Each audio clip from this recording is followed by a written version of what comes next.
Hey guys, Elvin Archer here, and today we've actually got something pretty cool. This is a very old Mora. I've been told it's from around the 60s, and it's in desperate need of repair.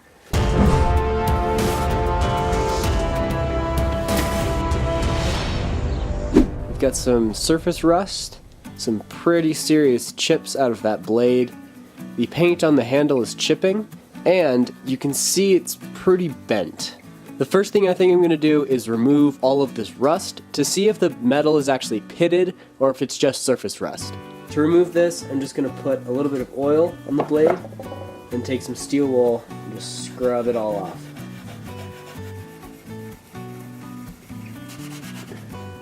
So before I go any farther, I'm going to take out this bend.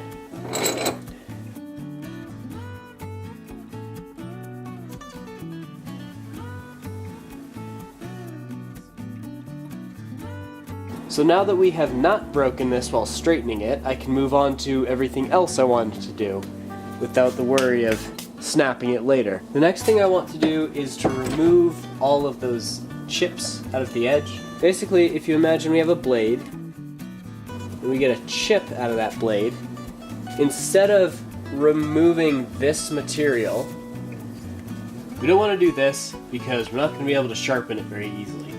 Instead, what we do, if we have a chip here, we want to start back here and reprofile the whole blade. We remove a lot of material, but we haven't created that low spot. And then we'd obviously come in and redo the bevel. This is the worst step in fixing a knife, is when you have to take a file and just grind the edge off. It just hurts you right down to your soul. Or maybe that's just me. Maybe I'm just a bit weird.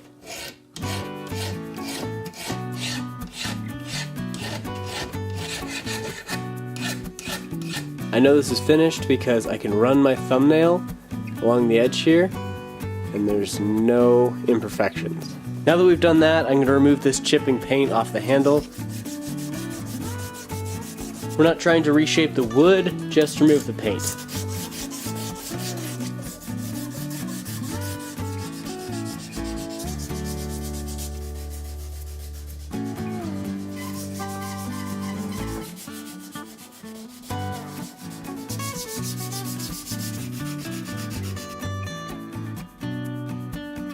You get the idea?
That's pretty much the best place to buy cheap tools.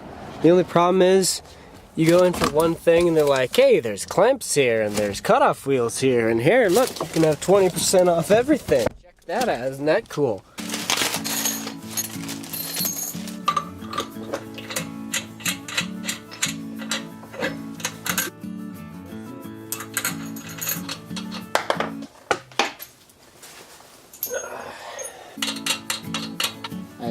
I don't understand why that. No.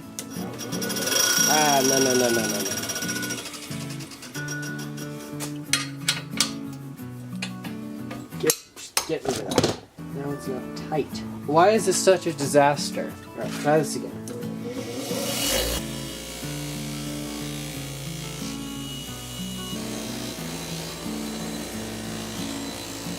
Alright, $4 Harbor Freight buffing wheel. Give that one a good hard pass.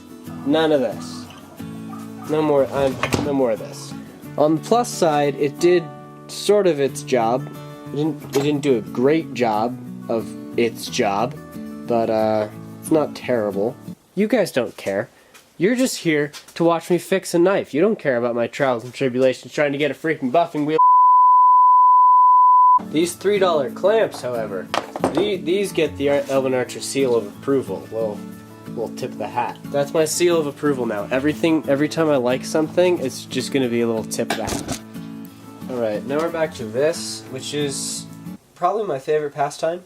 Dragging a knife back and forth across a rock. It does not get dull or repetitive in any way. This is gonna be hard to show on camera, but I've got a burr all along this edge.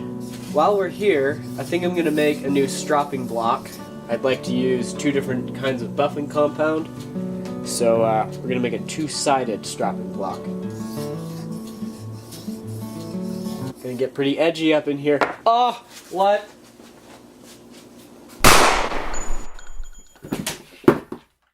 That was one of the most uninspired jokes I've ever made.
So thanks for watching that video, guys. I hope you enjoyed fixing up this knife along with me. These Old Moras are just really fantastic knives, and I'm really glad I got the opportunity to work with this one. But anyway, I hope you learned something from this video. I hope you enjoyed it, because that's all I have for you today, guys. Archer out.